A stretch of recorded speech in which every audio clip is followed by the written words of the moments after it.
El olor a cera de muebles y a tiempo detenido siempre me recibía en casa de mis abuelos. Era un aroma que asociaba con la seguridad, con las tardes de verano en las que el abuelo Arturo me enseñaba a jugar al ajedrez, moviendo las piezas de marfil con una paciencia que nadie más en la familia parecía poseer. Él era mi ancla, la única persona que me miraba sin calcular mi valor o mi utilidad. Ahora que ya no está, ese recuerdo se siente como un fantasma. Me pregunto si alguna vez os habéis sentido así, como una pieza suelta en vuestro propio tablero familiar. Contadme desde qué ciudad estáis escuchando esta historia, y si alguna vez habéis sentido que no encajabais del todo. No olvidéis suscribiros para acompañarme en este viaje, porque lo que estoy a punto de contaros desearía que nunca hubiera ocurrido. La llamada de mi madre llegó un martes por la mañana. Su voz, normalmente un instrumento de crítica afilada, sonaba extrañamente neutra, despojada de toda emoción. Mateo, tienes que venir a casa, el abuelo ha fallecido. No hubo un lo siento ni una pausa para que yo asimilara el golpe, solo una orden. Se me heló la sangre, no solo por la noticia, que cayó sobre mí como una losa de granito, sino por la frialdad con la que fue entregada. El mundo pareció detenerse un instante, el ruido de la calle se desvaneció y solo quedó el eco de sus palabras. Colgué el teléfono con la mano temblando. El abuelo Arturo. Mi confidente. El único que me había animado a estudiar fotografía en lugar de la carrera de empresariales que mis padres consideraban respetable. Para ellos, yo era una decepción andante, una inversión fallida. Mi hermana Sofía, en cambio, era su obra maestra, abogada de un prestigioso bufete, casada con un inversor de éxito y con una vida que parecía sacada de una revista. Ella era el sol alrededor del cual orbitaba el orgullo familiar. Yo era un planeta lejano y helado. Conduje hasta la casa de mis padres, esa mansión imponente y silenciosa que nunca sentí como un hogar. Cada objeto, cada cuadro, cada mueble parecía un recordatorio de un estatus que yo había rechazado. Al entrar, el silencio era casi físico, denso y opresivo. Mi padre Ricardo estaba de pie junto a la chimenea apagada, con su habitual postura rígida de hombre de negocios. Mi madre Elena estaba sentada en un sofá de brocado, con la espalda tan recta que parecía de mármol. Sofía estaba a su lado, revisando algo en su móvil con una calma inquietante. Nadie se levantó a abrazarme, nadie me ofreció una palabra de consuelo. Mi padre solo asintió con la cabeza, sus ojos grises evaluándome con la misma mirada con la que analizaba los informes de la bolsa. Llegas tarde, dijo, sin más. No era una queja, era una constatación de otro de mis fallos. Sentí un nudo en la garganta. Una mezcla de dolor por mi abuelo y la vieja y familiar sensación de no ser suficiente. La habitación estaba fría, a pesar de que fuera era un día cálido. O quizás el frío emanaba de ellos. La conversación fue breve y funcional. Hablaron de los arreglos del funeral como si organizaran un evento corporativo. Eficiencia, discreción, apariencia. Esas eran las palabras clave. Yo permanecía de pie, sintiéndome un extraño en mi propia pena. Intenté hablar del abuelo, de un recuerdo, de algo humano. Recuerdo cuando me llevó a pescar por primera vez, empecé a decir. Mi madre me cortó en seco. No es momento para sentimentalismos, Mateo. Hay asuntos importantes que tratar. Y el asunto más importante, como siempre en mi familia, era el dinero. El notario, un hombrecillo gris llamado señor Méndez, llegaría en una hora para la lectura del testamento. Al parecer, el abuelo Arturo había dejado instrucciones muy claras de que se leyera de inmediato, con nosotros 4 presentes. La tensión en la sala se podía cortar con un cuchillo. Sofía guardó por fin su móvil y me lanzó una mirada que no supe descifrar. Parecía una mezcla de lástima y triunfo. En ese momento no lo entendí, pero pronto lo haría. Mi padre empezó a pasearse por la habitación, con las manos en la espalda. Tu abuelo era un hombre muy generoso, comenzó, con un tono que pretendía ser solemne pero que solo sonaba a codicia. Su patrimonio es considerable. Es fundamental que manejemos esto con inteligencia, como una familia unida. La palabra familia en sus labios sonaba hueca, una herramienta más en su arsenal de manipulación. Yo solo podía pensar en la sonrisa del abuelo, en el calor de su mano sobre mi hombro. Ellos solo veían cifras en un papel. El señor Méndez llegó puntual, con un maletín de cuero gastado que parecía contener todos los secretos del mundo. Nos sentamos alrededor de la gran mesa de caoba del comedor, la misma mesa donde se habían celebrado incontables cenas de Navidad llenas de silencios incómodos y críticas veladas. La mesa quedó en un silencio sepulcral mientras el notario se aclaraba la garganta, se ponía las gafas y desplegaba el documento. El papel crujió, un sonido frágil en medio de aquella tensión eléctrica. Yo, Arturo Vega, en pleno uso de mis facultades mentales, lego todos mis bienes, acciones y propiedades de la siguiente manera. Comenzó a leer con voz monótona. Mi corazón latía con fuerza. No por el dinero, sino porque ese era el último mensaje de mi abuelo, su última voluntad. Era su forma de decir adiós. Escuché cómo se repartían algunos legados menores a viejos amigos y a una organización benéfica. Entonces, llegó a la parte principal. El resto de mi fortuna, el patrimonio principal, será dividido en 2 partes exactamente iguales. Una para mi nieto, Mateo, y otra para mi nieta, Sofía. Un jadeo ahogado escapó de los labios de mi madre. Mi padre se quedó inmóvil, su mandíbula apretada. Sofía me miró fijamente, y esta vez su expresión era de pura incredulidad, como si el notario hubiera leído mal. Yo no podía creerlo, el abuelo me había dejado la mitad de todo. Era una fortuna, suficiente para montar mi propio estudio, para viajar, para vivir sin la angustia constante de no llegar a fin de mes. Era más que dinero. Era una validación. Era el abuelo diciéndome, desde el más allá, que creía en mí. Que mi camino, aunque diferente, era tan válido como el de Sofía. Por un instante, una ola de gratitud y amor me inundó, y las lágrimas que no había podido derramar por su muerte amenazaron con salir. Sentí que, por primera vez, tenía un lugar. Que había ganado. Pero no sabía que la verdadera batalla estaba a punto de empezar. El señor Méndez terminó la lectura, recogió sus papeles, y tras unas breves y formales condolencias, se marchó. La puerta se cerró tras él con un clic que resonó como un disparo. Nadie se movió. Nadie habló. El aire estaba cargado, a punto de estallar. Yo miraba a mis padres, esperando alguna reacción. Quizás una felicitación forzada, un reconocimiento. En lugar de eso, vi cómo sus rostros se transformaban. La máscara de civilidad se desvaneció, revelando algo duro y feo. Fue mi padre quien rompió el silencio. Se levantó lentamente y caminó hacia mí, deteniéndose al otro lado de la mesa. Apoyó los nudillos en la madera pulida y me miró con una frialdad que me atravesó el alma. «Esto es un problema, Mateo», dijo, su voz baja y peligrosa. «¿Un problema?» «Papá, es la voluntad del abuelo. Es increíble», tartamudeé, confundido. Él sonrió, una sonrisa sin rastro de alegría. «Tu abuelo era un sentimental. No entendía de negocios. No entendía de justicia». Mi madre se unió a él, poniéndose a su lado como un soldado leal. «Tu padre tiene razón. Esto no es justo». La miré, desconcertado. ¿Injusto? Es la mitad para cada uno. ¿Qué hay de injusto en eso? Ella suspiró, como si le estuviera explicando algo a un niño pequeño y tonto. Nosotros hemos invertido en Sofía. En su educación en el extranjero. En la entrada para su primer bufete. En su boda. Hemos cultivado su éxito. Ella es un activo para el nombre de esta familia.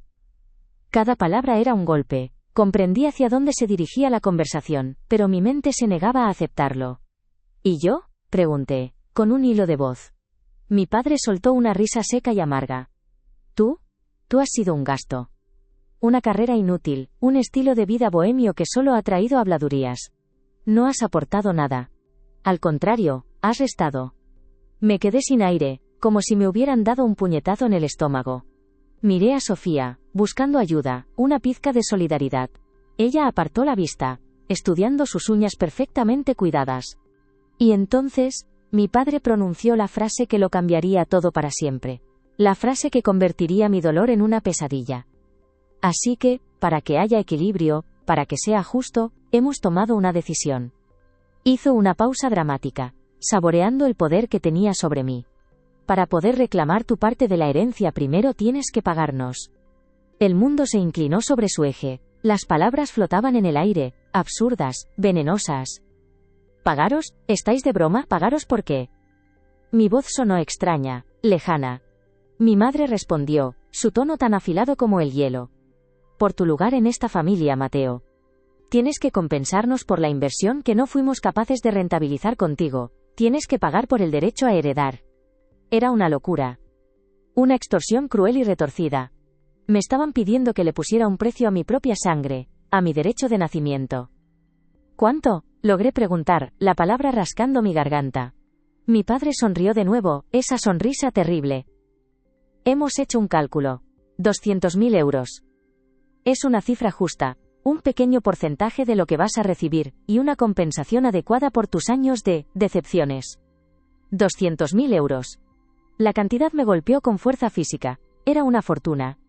Una barrera imposible que estaban poniendo entre mí y la última voluntad de mi abuelo. No lo tengo, dije, la desesperación tiñendo mi voz. Lo sabemos, respondió mi padre con calma. Pero pronto lo tendrás. Simplemente tendrás que transferirnos esa cantidad en cuanto recibas el dinero del testamento. Es la única condición para que te consideremos parte de esta herencia.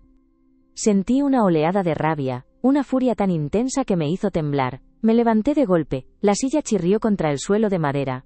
No tenéis derecho. Es el dinero del abuelo, no el vuestro. Él quería que fuera para mí. Mi padre ni se inmutó. El derecho nos lo da el apellido que llevas. Un apellido que tú no has sabido honrar. Esta es tu oportunidad de hacerlo. Era un callejón sin salida. Un chantaje emocional y financiero perfectamente diseñado. Me estaban obligando a elegir entre el dinero que aseguraría mi futuro, el regalo de la única persona que me había querido incondicionalmente, y mi propia dignidad. Pagarles sería admitir que tenían razón, que yo era un fracaso, que mi vida no tenía valor. Sería arrodillarme ante ellos y aceptar su cruel veredicto. No hacerlo significaba renunciar a todo, dejar que se salieran con la suya y le dieran mi parte a Sofía, la hija perfecta. Mi mirada se clavó en mi hermana. Había permanecido en silencio durante todo el intercambio, una espectadora pasiva. Sofía, le supliqué, diles algo, diles que esto es una locura. Ella levantó la vista de sus uñas, y por primera vez me miró directamente a los ojos. Su expresión era fría, calculadora, la misma que la de mis padres. Se encogió de hombros con una elegancia estudiada. No es nada personal, hermanito. Son solo negocios, dijo, su voz suave como la seda pero afilada como una navaja. Me quedé paralizado. La traición de su complicidad me dolió más que las palabras de mis padres.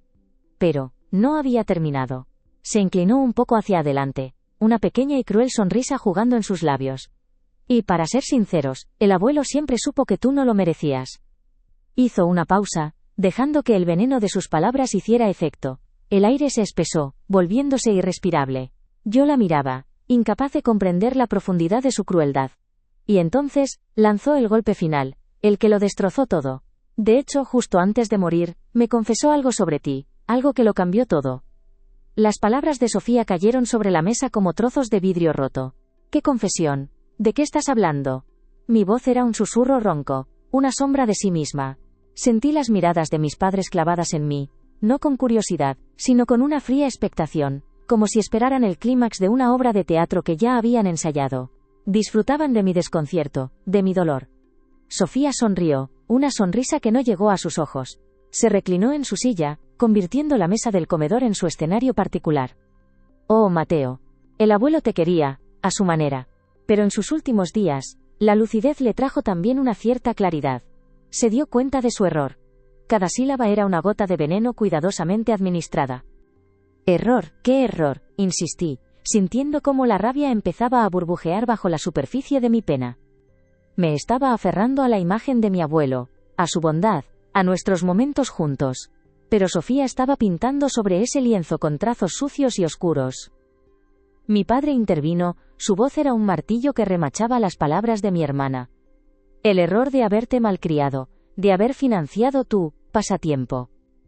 Creía que te estaba ayudando, pero solo te estaba convirtiendo en un hombre débil, incapaz de enfrentarte al mundo real.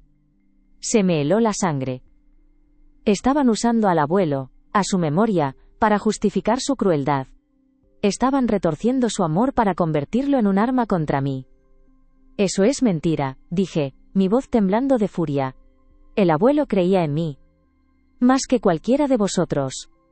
Me levanté, incapaz de seguir sentado en aquella farsa. No voy a participar en este circo. No pienso pagaros ni un céntimo. Es mi herencia, y la reclamaré. Mi madre se levantó también, su rostro una máscara de ofendida dignidad. No entiendes nada, Mateo. No se trata del dinero, se trata del principio, del equilibrio. Sofía se ha ganado su lugar, tú solo has ocupado un espacio. Sus palabras me golpearon con la fuerza de una bofetada. ¿Ocupar un espacio? Así era como me veían.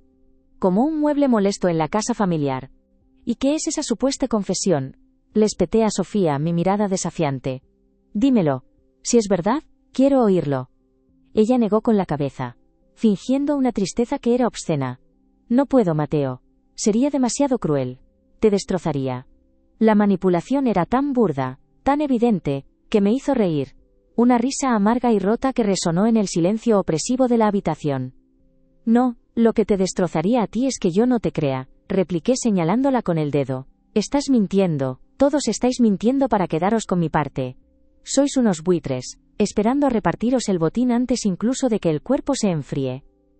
El rostro de mi padre se ensombreció. Cuida tus palabras, muchacho. Sigues estando bajo mi techo. No por mucho tiempo, contesté, dirigiéndome hacia la puerta. Voy a luchar por lo que el abuelo quería. Y voy a demostrar que sois unos mentirosos. Antes de salir, me volví para mirarles una última vez. 3 estatuas de hielo, unidas en su avaricia. Pero fue la mirada de Sofía la que me persiguió. No había ira en ella, ni siquiera malicia. Había algo peor. Lástima. Una lástima triunfante como la que se siente por un rival que ya ha sido derrotado. ¿Qué sabía ella que yo no? Salí de esa casa con el corazón hecho pedazos y la mente en llamas. Conduje sin rumbo, las calles de la ciudad se difuminaban a través de mis lágrimas de rabia. La confesión. Era una mentira, tenía que serlo.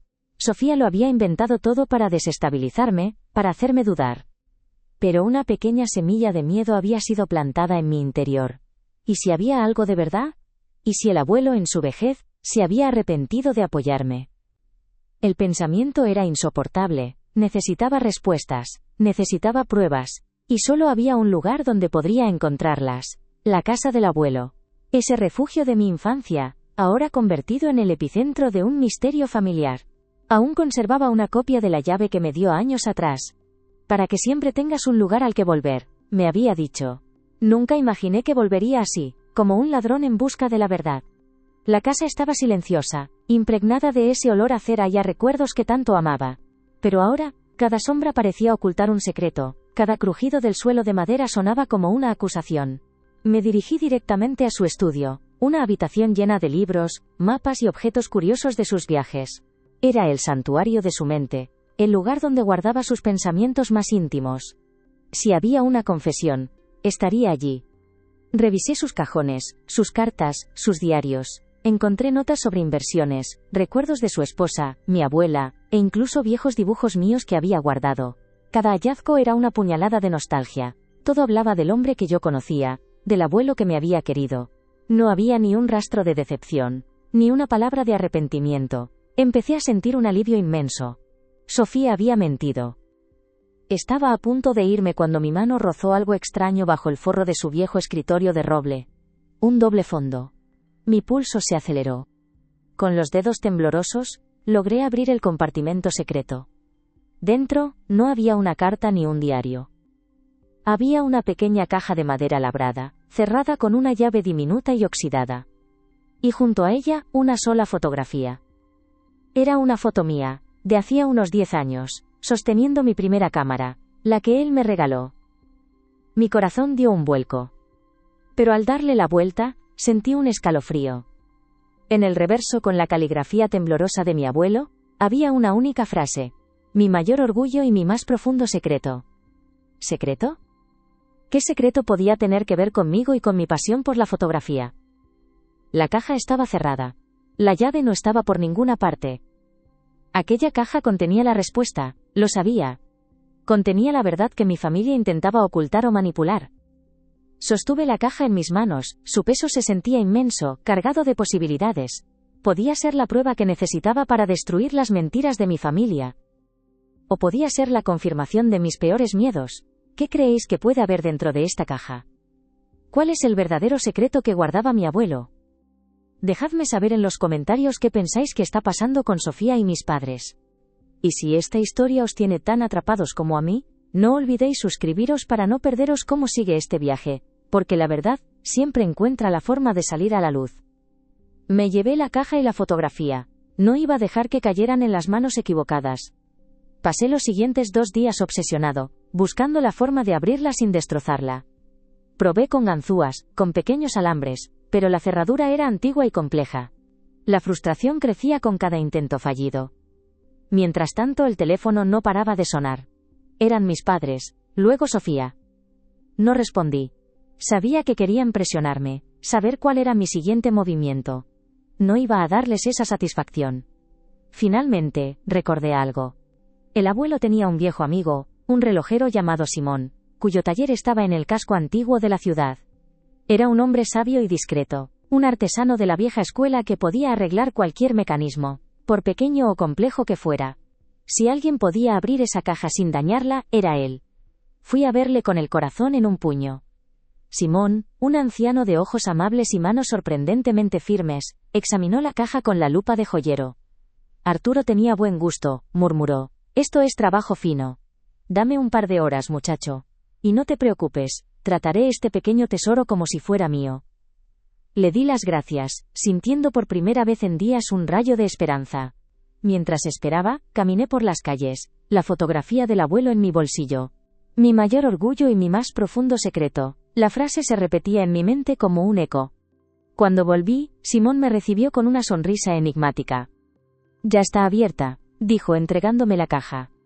No he mirado dentro. Los secretos de un amigo son sagrados, incluso después de que se haya ido. Le pagué, agradecido por su profesionalidad y su decencia, dos cualidades que parecían extinguidas en mi propia familia. Busqué un café tranquilo, pedí algo que no llegué a probar, y con las manos sudorosas levanté la tapa. Dentro, sobre un lecho de terciopelo rojo descolorido, no había joyas ni dinero. Había un fajo de cartas, atadas con una cinta de seda azul. Y debajo de ellas un pequeño objeto de metal. Era una llave. Pero no una llave cualquiera. Reconocí el logotipo al instante. Era la llave de una caja de seguridad de un banco. El Banco Central, el más antiguo y prestigioso de la ciudad. Mi atención, sin embargo, se centró en las cartas. La caligrafía era inconfundiblemente la de mi abuelo. Empecé a leer la primera, fechada 20 años atrás. Mi respiración se quedó atrapada en mis pulmones. No eran cartas de amor, ni de negocios, eran borradores. Borradores de cartas dirigidas a un hombre que no conocía, un tal Javier Soler. En ellas, mi abuelo hablaba de un niño. Un niño lleno de talento, de sensibilidad, un niño que veía el mundo a través de un objetivo diferente. Hablaba de mí. Pero no hablaba de mí como su nieto. Hablaba de mí como el hijo de aquel hombre, Javier Soler. Describía cómo había conocido a mi madre, Elena, mucho antes de que ella conociera a mi padre. Hablaba de un amor de juventud, de un embarazo oculto, de una decisión desesperada. El mundo se desmoronó a mi alrededor, el ruido del café se desvaneció. Las palabras en la página ardían, quemando todo lo que yo creía saber sobre mí mismo. Mi padre Ricardo, no era mi padre biológico. El abuelo Arturo lo sabía. Lo había sabido siempre, él no era mi abuelo. O mejor dicho, lo era, pero no por la sangre de mi padre sino por la de mi madre. Y había guardado el secreto toda su vida. Con acento agudo era el secreto. El motivo por el que mi padre me odiaba. Él también lo sabía, siempre lo supo. Yo era la prueba viviente de la traición de su esposa, una traición que el abuelo, su propio padre, le había ayudado a encubrir para salvar el honor de la familia. Mi vida entera era una mentira, un acuerdo silencioso para mantener las apariencias. Mi fracaso a sus ojos no era mi elección de carrera, era mi propia existencia. Ahora todo tenía sentido, su frialdad, su desprecio, la forma en que nunca me miraba a los ojos. La exigencia de que pagara por mi lugar en la familia, no era solo por el dinero, era una humillación final. Era su forma de decirme que yo no pertenecía allí, que era un intruso, un bastardo al que habían tolerado por obligación. El abuelo Arturo no me había apoyado por ser un sentimental. Me había apoyado porque se sentía culpable. Su amor por mí estaba mezclado con el peso de su secreto. Las lágrimas corrían por mis mejillas sin control. No era solo dolor. Era una rabia volcánica que amenazaba con consumirme. Mi familia no me había rechazado por ser diferente. Me habían rechazado por ser la verdad que no querían ver. Y Sofía, ella también lo sabía. Su crueldad no era simple envidia de hermana. Era el desprecio de quien se siente legítima heredera frente a un usurpador. Con las cartas y la llave en mi poder, sentí un cambio dentro de mí. La pena se transformó en una determinación helada. Ya no se trataba de la herencia. Se trataba de la verdad. Se trataba de reclamar mi identidad, la que me habían robado. Conduje de vuelta a casa de mis padres, esta vez no como el hijo pródigo, sino como un juez. Entré sin llamar. Estaban los tres en el salón, exactamente en la misma posición en la que los había dejado. Me miraron con sorpresa, que rápidamente se convirtió en desdén al ver mi rostro desencajado. «Has vuelto para aceptar nuestra generosa oferta, supongo», dijo mi padre con arrogancia. No respondí. Me acerqué a la mesa de centro y con un gesto deliberado, dejé caer la caja de madera, las cartas y la llave de la caja de seguridad. «¿Qué es esto?», preguntó mi madre, su voz teñida de una repentina ansiedad. Sofía miró las cartas y su rostro palideció. Lo sabía. Ella sabía de la existencia de esas cartas. «Es la verdad», dije, mi voz resonando con una fuerza que no sabía que poseía. «La confesión del abuelo. Pero no la que tú inventaste, Sofía. La de verdad». Me giré hacia el hombre al que había llamado padre toda mi vida. Nunca fue por la fotografía, ¿verdad? Fue por esto. Siempre fue por esto. El silencio que siguió fue atronador. Mi padre miraba las cartas como si fueran serpientes venenosas. Mi madre no podía apartar la vista de mi rostro, como si me viera por primera vez. Fue Sofía quien rompió el hechizo. Se levantó, con una calma aterradora, y caminó hacia la mesa. Cogió una de las cartas, la miró por un instante y luego me miró a mí. «Eres más listo de lo que pensaba, hermanito», dijo, su voz peligrosamente suave, «pero, como siempre, vas 2 pasos por detrás». Sonrió, y fue la sonrisa más cruel que había visto en mi vida. «Creíste que habías encontrado el gran secreto del abuelo, ¿verdad? Qué tierno». Hizo una pausa, saboreando el momento. Yo la observaba, confundido y con un mal presentimiento creciendo en mi pecho. ¿Qué quería decir? ¿Acaso había algo más? Sofía se acercó a mí, su perfume caro llenando el aire. Se detuvo a apenas un palmo de mi cara, sus ojos brillando con un triunfo oscuro y retorcido. «Pobre Mateo. ¿Crees que estas cartas te dan poder? ¿Crees que has descubierto la gran injusticia de tu vida?» Se inclinó y me susurró al oído, sus palabras frías como el hielo, afiladas como el cristal. «La verdad es que el abuelo no te dejó la mitad de su fortuna por culpa o por amor, te la dejó porque se la robó a tu verdadero padre. Y en esa caja de seguridad», dijo señalando la llave con un gesto de su barbilla. «No hay dinero para ti, hay pruebas. Pruebas de que el abuelo Arturo, nuestro santo abuelo, arruinó a Javier Soler para quedarse con su empresa y con su hijo». El aire se convirtió en veneno en mis pulmones. Las palabras de Sofía, un susurro gélido en mi oído, no solo me hirieron, sino que aniquilaron la poca tierra firme que creía pisar. Miré su rostro, tan cerca del mío, y vi el placer puro y sádico en sus ojos. Disfrutaba destrozándome, pieza por pieza. Mi abuelo, un ladrón. Mi herencia, el fruto de una ruina. Mi propia vida, el trofeo de una guerra sucia. Me aparté de ella como si quemara, mi mente girando en un torbellino de negación y horror. «Mientes», logré decir, pero la palabra sonó hueca, sin convicción. Busqué desesperadamente una refutación en los rostros de mis padres. Les supliqué con la mirada que desmintieran aquella atrocidad, que dijeran que Sofía había cruzado una línea, que era una mentira monstruosa para herirme. Pero no encontré nada. Mi madre desvió la vista hacia la alfombra persa, incapaz de sostenerme la mirada. Su silencio fue una confesión. Mi padre Ricardo me observaba con una expresión que nunca antes le había visto. No era odio, no era desprecio. Era una especie de validación sombría, como si finalmente yo estuviera viendo la verdad que él siempre había conocido. El mundo se me vino encima. Era cierto. Todo era cierto. ¿Por qué?, susurré, la pregunta dirigida al aire, a los 3 fantasmas que tenía por familia. ¿Por qué hacer todo esto? Fue mi padre quien respondió, su voz grave y sin un ápice de emoción. «Porque ese dinero está manchado». Arturo lo sabía. En sus últimos años, el peso de la conciencia lo atormentaba. Quiso enmendar su error. La hipocresía de sus palabras era asfixiante.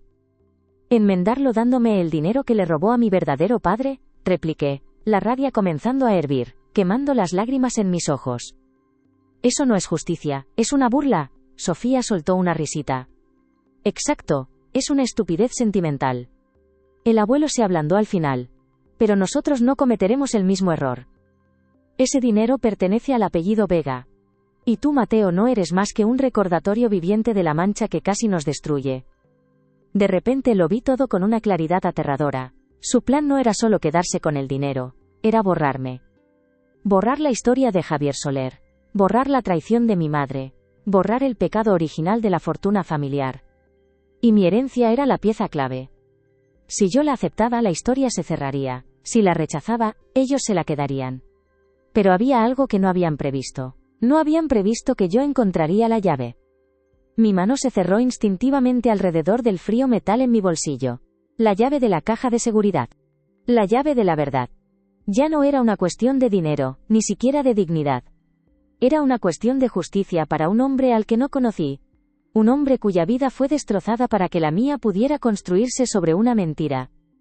Me quedo con la llave, dije, mi voz sonando extraña, dura. Me di la vuelta para marcharme. No te atrevas a dar un paso más, gruñó Ricardo, moviéndose para bloquearme el paso.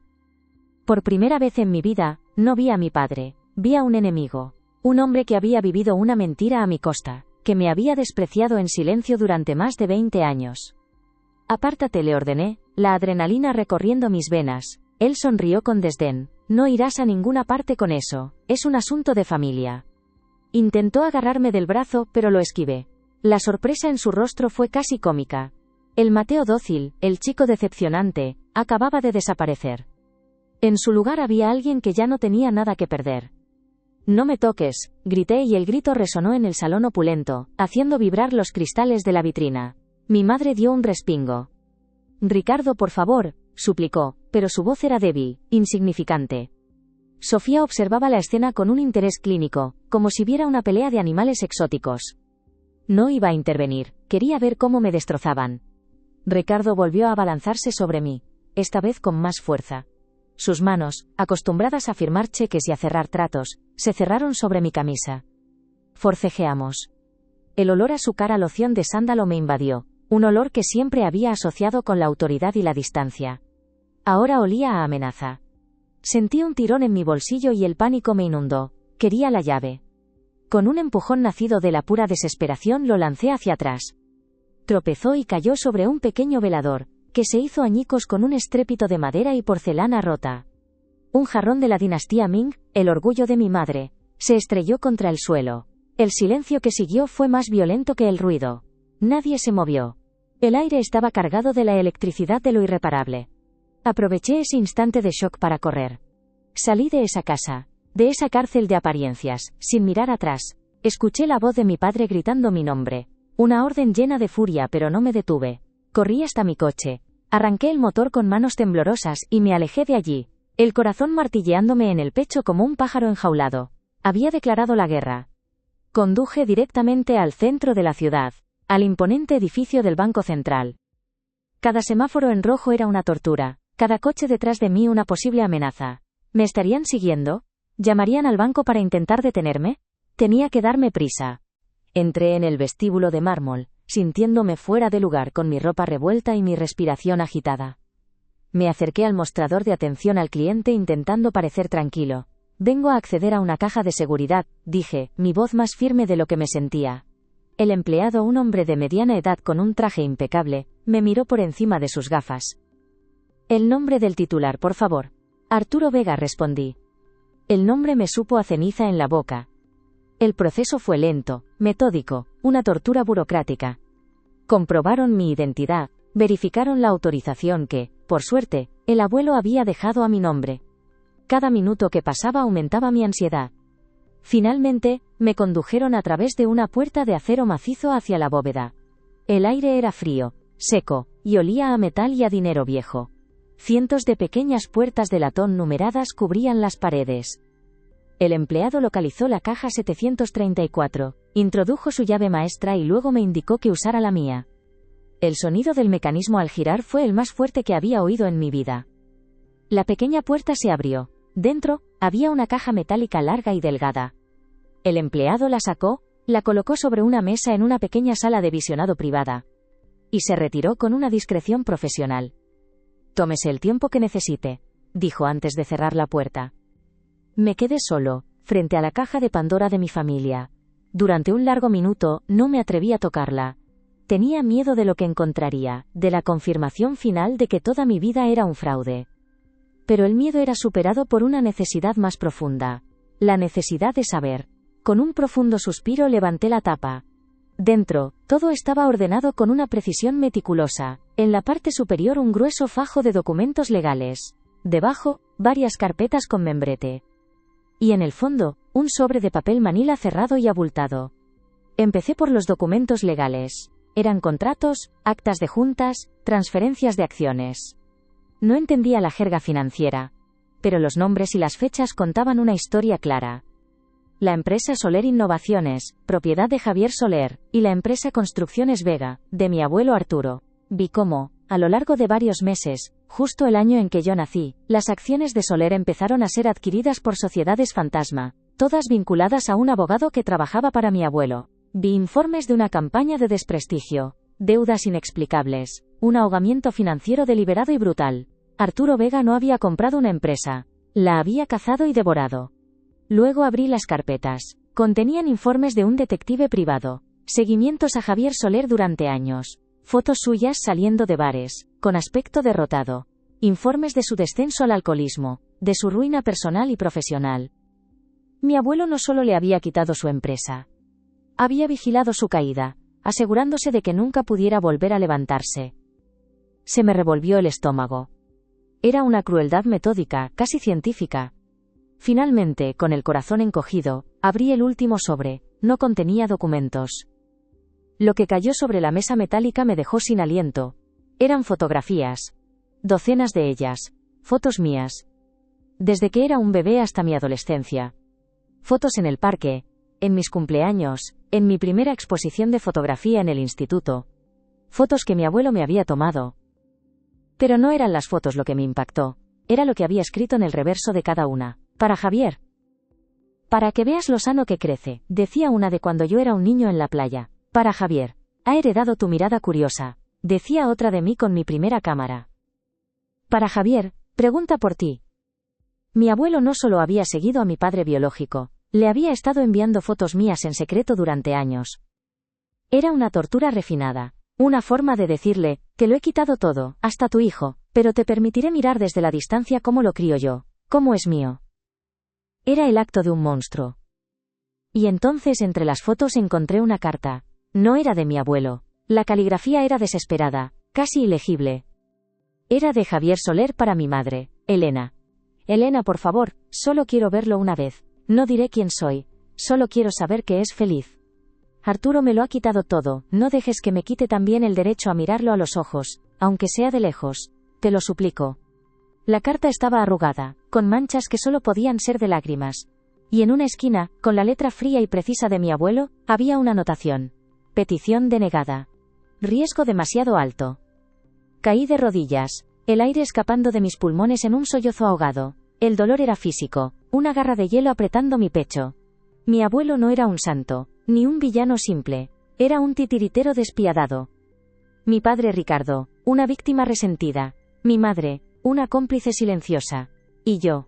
Yo era el premio, el botín de guerra, criado en una jaula de oro. En ese momento de absoluta desolación, con mi mundo hecho añicos a mis pies en aquella fría sala de un banco, vi algo más en la caja.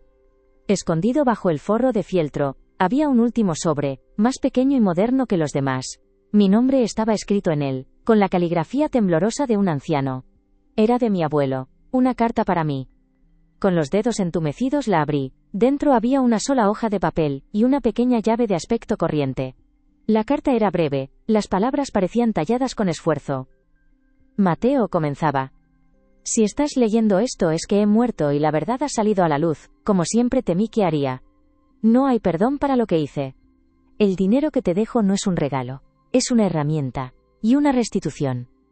Mi corazón se detuvo. ¿Restitución? ¿Qué quería decir? Seguí leyendo. Javier no está muerto. Lo aparté, lo escondí, para proteger mi legado y a ti. Vive en una pequeña casa en la costa, en el pueblo de San Telmo. Siempre he cuidado de él desde la distancia, asegurándome de que no le faltara nada, aunque le faltara todo. Sentí un vértigo, una mezcla de esperanza y terror. Mi padre biológico estaba vivo. El abuelo continuaba. Esta llave abre esa casa. El dinero es para él. Encuéntralo, devuélvele lo que le robé. Es tu única oportunidad, y la mía, de encontrar algo de paz. Pero ten cuidado, Mateo. Tu familia no se detendrá ante nada para proteger el secreto. Sofía, sobre todo. Ella sabe más de lo que crees. La revelación cayó sobre mí con el peso de una montaña. No era solo una historia del pasado, era una misión en el presente. Mi abuelo me había dejado un último movimiento en el tablero, una jugada para redimir su alma a través de mí. Pero sus últimas palabras resonaron en mi mente como una alarma. Ella sabe más de lo que crees. ¿Qué más podía saber Sofía? ¿Qué pieza del rompecabezas me faltaba? Y entonces, mi teléfono vibró. Era un número desconocido. Dudé un segundo antes de contestar. La voz al otro lado era fría, distorsionada digitalmente, pero inconfundiblemente femenina. «Has encontrado la caja, hermanito, predecible». Era Sofía. «¿Cómo?», empecé a decir, pero me interrumpió. «No importa cómo. Escúchame bien. Olvídate de San Telmo. Olvídate de Javier Soler, quédate con el dinero y desaparece. Es mi última oferta». Se me heló la sangre. ¿Cómo sabía ella lo de San Telmo? ¿Lo de la llave? «¿Por qué haces esto, Sofía?», pregunté, mi voz apenas un susurro. La risa distorsionada al otro lado de la línea fue lo más aterrador que había oído nunca. «Porque estás a punto de arruinarlo todo. El abuelo no era el único que tenía secretos. Y si vas a ese pueblo, no solo encontrarás a tu padre.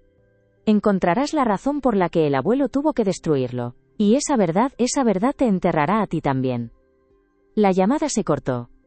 El silencio de la bóveda era ahora un rugido en mis oídos, el eco de la risa distorsionada de Sofía rebotando en las paredes de acero.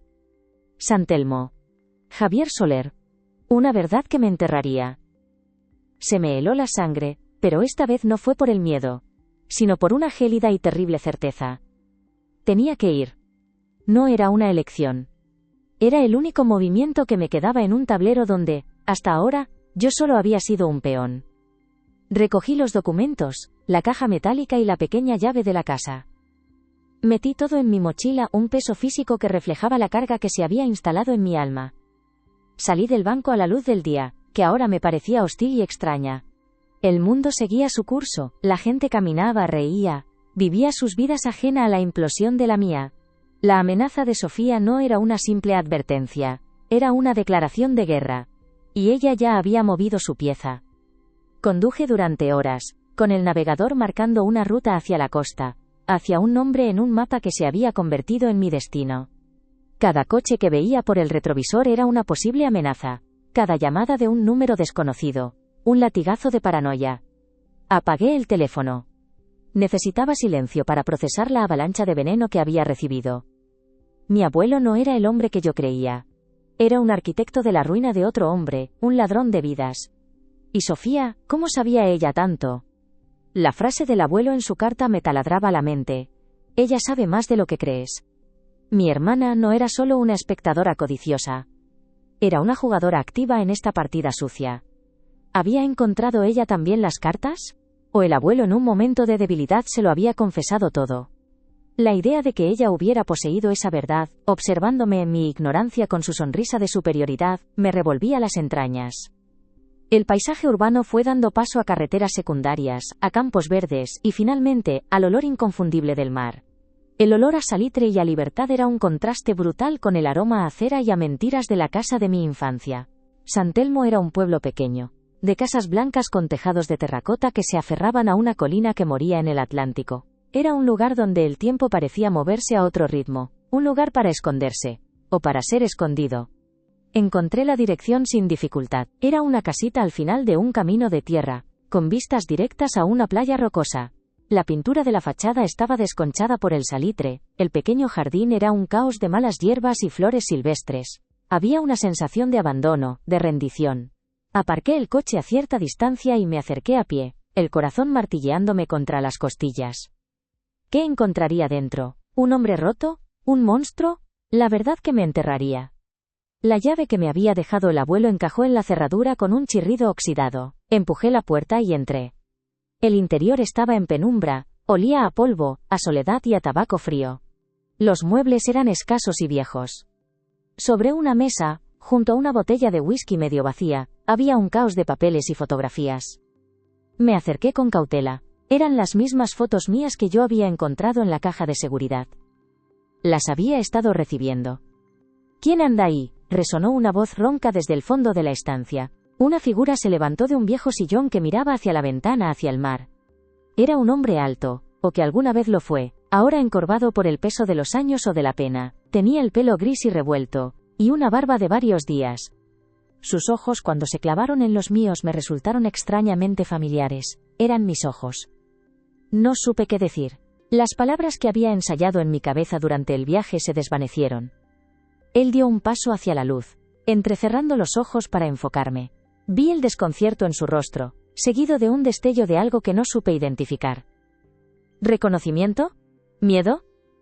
Tú. Susurró, su voz quebrada. Eres tú. Soy Mateo, dije, y mi propio nombre sonó extraño. Saqué una de las fotos de la mesa, una de mí de niño con mi primera cámara. Se la mostré. Él la miró, luego me miró a mí, y un temblor recorrió todo su cuerpo. Se apoyó en la pared para no caer. Imposible, murmuró. Él dijo que nunca. Arturo Vega ha muerto, le interrumpí, la frase saliendo fría y dura. Me lo dejó todo. Y me dejó la verdad. Puse sobre la mesa la caja con los documentos, las cartas, las pruebas de su ruina. Javier Soler, mi padre, se quedó mirando aquel archivo de su vida destrozada, sin atreverse a tocarlo. Finalmente, levantó la vista, y vi en sus ojos un océano de dolor. Y vienes a restregarme tu victoria, a enseñarme el botín que tu familia ha conseguido a mi costa, dijo con una amargura que me cortó la respiración. No, respondí, mi voz temblando por primera vez. Vengo a devolverlo. El dinero es tuyo. Es una restitución. Él soltó una risa seca, desprovista de alegría. El dinero no puede devolverme 20 años. No puede devolverme a mi hijo. Nos quedamos en silencio, dos extraños unidos por la misma tragedia, separados por un abismo de tiempo y mentiras. Le conté todo. La lectura del testamento, el chantaje de mis padres, el descubrimiento de la caja, la llamada de Sofía. Cuando mencioné su advertencia, que la verdad me enterraría, vi cómo el rostro de Javier se ensombrecía. Apartó la mirada. ¿Qué verdad, Javier? ¿Qué es lo que no sé? ¿Qué hizo el abuelo que fue tan terrible? ¿Y por qué Sofía cree que me destruirá a mí también? Él suspiró. Un sonido que pareció arrastrar todo el aire de la habitación. Caminó hacia la ventana y se quedó mirando las olas rompiendo contra las rocas. Arturo no solo me quitó la empresa, comenzó. Su voz apenas un murmullo. Me dio a elegir. Sentí un nudo en la garganta. ¿Elegir entre qué? Javier se giró para mirarme, y en sus ojos vi la vergüenza más profunda que un hombre puede sentir. Yo no era un santo, Mateo. Estaba desesperado. Mi empresa se hundía. Tenía deudas. Cometí un error. Un fraude. Iba a ir a la cárcel. A perderlo todo de todas formas. La confesión me golpeó con fuerza. El noble víctima no existía. La historia era más sucia, más humana. Arturo lo descubrió, continuó Javier. Tenía pruebas para hundirme para siempre. Me puso contra la pared. Me dijo, puedo denunciarte y verte pudrirte en la cárcel. O puedes darme tu empresa, a tu hijo, y desaparecer. Te daré suficiente para que vivas, pero nunca volverás a verlos. Si intentas acercarte, las pruebas saldrán a la luz. La verdad que me enterraría, no era una verdad sobre mi abuelo, era una verdad sobre mi origen. No era hijo de un héroe caído, sino de un hombre que me había vendido para salvarse. La crueldad de la elección era diabólica. Arturo no solo había sido un ladrón, había sido un maestro de la manipulación, explotando la debilidad de un hombre para conseguir todo lo que quería. Te elegí a ti, susurró Javier, y las lágrimas que había contenido durante 2 décadas por fin rodaron por sus mejillas. Creí que te estaba dando una vida mejor. Una familia, un futuro, lejos de mi deshonra. Fue el acto más cobarde y a la vez lo único decente que he hecho en mi vida. Caí sentado en una silla, el peso de aquella revelación aplastándome. Sofía tenía razón. Esta verdad dolía más que la traición de Arturo. Porque esta verdad me hacía cómplice, mi vida entera, mi educación, mis oportunidades, todo había sido comprado con el silencio y la ausencia de mi padre. El dinero que Arturo me había dejado no era solo una restitución para Javier, era una prueba final para mí. ¿Qué haría yo ahora que sabía que mi existencia se basaba en la cobardía de un hombre y la maldad de otro? En ese momento de absoluta claridad, entendí el verdadero legado del abuelo. No era el dinero, era la elección. La misma elección que le dio a Javier ahora me la daba a mí. Podía coger ese dinero manchado y construir mi futuro sobre él, perpetuando la mentira y la injusticia. O podía hacer lo correcto, sin importar el coste. Sofía lo sabe todo, ¿verdad? Pregunté, la voz rota. Javier asintió. Arturo en su vejez, se lo contó. Creo que buscaba algún tipo de absolución. Pero ella no tiene alma. Vio la historia no como una tragedia, sino como un punto débil. una debilidad que tenía que ser controlada o eliminada. Por eso quería que desapareciera. Por eso la amenaza. Si yo revelaba la historia del fraude de Javier, el escándalo mancharía el apellido Vega para siempre. Su imperio se basa en una reputación intachable. Miré a aquel hombre roto frente a mí, mi padre. Un hombre que había cometido un error terrible pero que había vivido cada día de su vida pagando por él, y me miré a mí mismo. El chico que siempre se había sentido fuera de lugar, la decepción. Ahora entendía por qué. Nunca podría haber encajado en un mundo construido sobre cimientos tan podridos. Me levanté, caminé hacia Javier y por primera vez puse una mano sobre su hombro. No fue tu culpa, le dije, y al decirlo sentí que me lo decía también a mí. Te forzaron. Pero el ciclo se acaba aquí. Ahora. Saqué mi teléfono, el que había vuelto a encender. Marqué el número de Sofía. Contestó al primer tono. ¿Has tomado una decisión inteligente, hermanito?, dijo su voz, llena de una confianza arrogante. Sí, respondí, mi voz clara y firme. He transferido cada céntimo de la herencia a una cuenta a nombre de Javier Soler, y he enviado copias de todos los documentos de la caja de seguridad a mi abogado y a un periodista de investigación. La historia completa, incluido el fraude de Javier y el chantaje de nuestro abuelo. Hubo un silencio sepulcral al otro lado de la línea. Podía imaginar su rostro, la máscara de control resquebrajándose. Has arruinado a esta familia, siseó, su voz temblando de rabia. No, repliqué con calma. He dejado de pertenecer a ella, vosotros os habéis arruinado solos, construisteis un palacio sobre un cementerio, y creísteis que nadie notaría el olor a podrido. Adiós, Sofía, colgué antes de que pudiera responder. Apagué el teléfono y lo dejé sobre la mesa. Sentí un vacío inmenso, el dolor de amputar una parte de mí, aunque estuviera gangrenada. Pero junto al vacío, sentí algo más. Una ligereza. Una paz que nunca antes había conocido. Era libre. No tenía dinero, ni un futuro asegurado, ni un apellido prestigioso. Pero tenía mi dignidad. Y tenía una verdad, por fea que fuera. Javier me miraba con una mezcla de asombro y gratitud. ¿Qué haremos ahora?, preguntó su voz, la de un hombre que ha olvidado cómo tomar sus propias decisiones. Miré por la ventana, hacia el horizonte infinito del mar. Las olas seguían rompiendo, indiferentes a nuestros dramas, limpiando la orilla una y otra vez. No lo sé, admití, y por primera vez, no saberlo no me asustaba. Supongo que empezaremos de nuevo, los dos. Una tímida sonrisa se abrió paso en su rostro cansado. Salimos de la casa y caminamos por la playa. El viento salado me limpió las lágrimas, y el aire frío me llenó los pulmones. No hablamos del pasado. Hablamos de cosas sencillas. Del tiempo, del color del mar, de la fotografía. Por primera vez en mi vida, sentí que no tenía que pagar por mi lugar. Simplemente, estaba en él. La familia no siempre es la que nos toca en suerte, la que viene impuesta por la sangre y los apellidos. A veces, la verdadera familia es la que elegimos, la que construimos sobre los escombros de la verdad, por dolorosa que sea. Es la que nos ve, nos acepta y nos da un lugar sin pedirnos que paguemos un precio por él. Es un refugio basado en el respeto, no en el control, en la confianza, no en los secretos. ¿Alguna vez habéis tenido que redefinir lo que la palabra familia significa para vosotros? ¿Habéis tenido que alejaros de lo que se suponía que debía ser vuestro hogar para encontrar vuestro verdadero lugar en el mundo? Dejadme vuestra historia en los comentarios.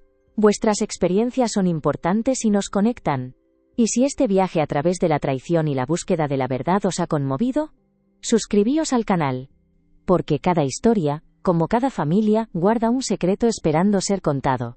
Y no querréis perderos la próxima.